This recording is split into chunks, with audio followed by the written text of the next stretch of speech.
కుటుంబాల త్యాగాల పునాదుల మీద వచ్చిన మీరు ఆ కుటుంబాలను పట్టించుకోకపోగా తెలంగాణ సమాజపు ఉమ్మడి ఆస్తులను తెగదోచుకున్న దొంగలు కదా మీరు. ఇంకేముందని మీరు ఇక్కడ మాట్లాడడానికి? నేను ఇది ఒక్కటి మాట హరీష్ రావును ఉద్దేశించి అంటట్లే, అది కేసీఆర్ అయినా, కేటీఆర్ అయినా, హరీష్ రావు అయినా, కవిత అయినా. ఎందుకు ఈ మాట అనాల్సి వస్తుందంటే, మీరు రారు, ఆడ ఎమ్మెల్యే రాడు, ఆడ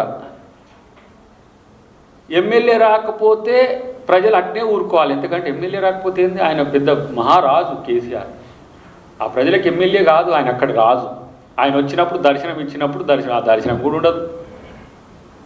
ఇలా పోయి ఎవరి వాళ్ళ ఆఫీసులలో పెడతారు, ప్రతి ఎమ్మెల్యే ఆఫీసులో పెడతారు. మీ ఆఫీసులో కూడా పెట్టింది కదండి. కేసీఆర్ ఉన్నప్పుడు కాంగ్రెస్ పార్టీ ఎమ్మెల్యేల ఆఫీసులో పెట్టలేదా? అక్కడ పోయి రేవంత్ రెడ్డి గారి ఫోటో పెడితే తీసి ర్యాలీలు చేస్తారు, బంద్ తీస్తారు. ఇది ఎక్కడి కథరా నాయన మీరు? అక్కడ ఎమ్మెల్యే రాకపోతే నాయన అని ర్యాలీలు తీయంగా చూసినాం. కానీ చాలా విచిత్రమైన రాజకీయాలు ఉన్నాయి మీవన్నీ కూడా. గిట్ల జాగదు. తెలంగాణ ఎవ్వడి జాగీర్ కాదు. తెలంగాణ ప్రజల యొక్క జాగీర్. తెలంగాణ ప్రజలే నేను అది చేసినా, నేను ఇది బీకినా, అది చేసినా అంటే తీసి బండకేసి కొడితే వచ్చిండు రేవంత్ రెడ్డికి ప్రజల నుంచి ఒక నాయకుడు. రేవంత్ రెడ్డి తెలంగాణ కాలం కన్న నాయకుడు, గుర్తుపెట్టుకో.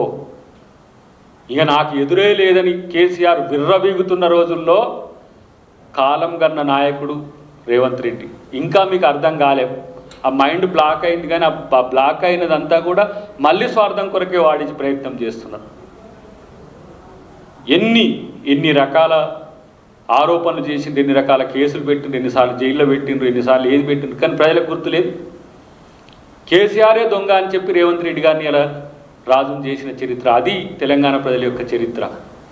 కాబట్టి ఈరోజు హరీష్ రావు, ఇక నువ్వు ఊడిగం చేసినావు. నువ్వు ఎమ్మెల్సీ కాకున్నా సరే నిన్ను మంత్రి చేసింది కాంగ్రెస్ పార్టీ పుణ్యాన మంత్రివై మామకు సరిగా ఎదిగినవు. మామకు సరిగా ఎదిగి మామనే బ్లాక్మెయిల్ చేసినావు. కానీ ఇక్కడ ఉన్నది రేవంత్ రెడ్డి, ఇక్కడ ఉన్న రేవంత్ రెడ్డి ప్రభుత్వం, ఇక్కడ ఉన్నది కాంగ్రెస్ ప్రభుత్వం. నీ బ్లాక్మెయిల్ దందాలు ఇక్కడ నడవవు, ఇక్కడ చెల్లవు. మూసుకొని కూర్చుంటే మంచిదని హితవు చెప్తుంది.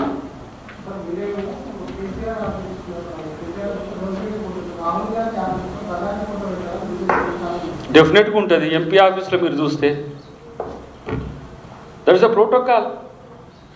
ప్రధానమంత్రి బీజేపీ ప్రధానమంత్రి కావచ్చు, కాంగ్రెస్ ప్రధానమంత్రి కావచ్చు. ఒకప్పుడు ఎన్డీఏ అది మన యునైటెడ్ నేషన్స్ యుఎన్ అదేంది రామారావు గారిది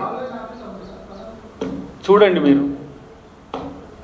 రాహుల్ గాంధీ ఆఫీస్ ఉందా అసలు మీకు తెలుసా? రాహుల్ గాంధీకి ఇల్లు ఉందా? పోనీ ఇంటికాడ పెట్టుకోరు. కానీ డెఫినెట్గా ఎక్కడైనా ప్రోటోకాల్ దగ్గర ఎవరైనా పెడతారు. ప్రోటోకాల్ దగ్గర పెట్టకుండా ఉండరు. సొంత ఇంట్లో ఉండదు. సొంత ఇంట్లో వాళ్ళ ఇష్టం. మా ఇంట్లో మేము పెట్టుకుంటే మేము రేవంత్ రెడ్డి గారిని పెట్టుకుంటాం, మా నాయకులు సోనియా గాంధీ గారు పెట్టుకుంటాం, రాహుల్ గాంధీ గారిని పెట్టుకుంటాం. కానీ సొంత ఇంట్లో కాకుండా అఫీషియల్ ఎక్కడైనా సరే అసలు ఫస్ట్ క్యాంప్ ఆఫీసులు అవి, సొంత ఇండ్లు కావు. డెఫినెట్గా అలాంటి పరిస్థితులు పెట్టుకోవాల్సిన అవసరం ఉంది. సరే, రేవంత్ రెడ్డి గారి ఫోటో పెట్టుకుంటేంది, పెట్టుకోకపోతేంది, కానీ ఫస్ట్ ఆయన రావట్లేని అంశం తెలుసుకుంటే మంచిదని నేను చెప్తున్నాను. Thank you very much.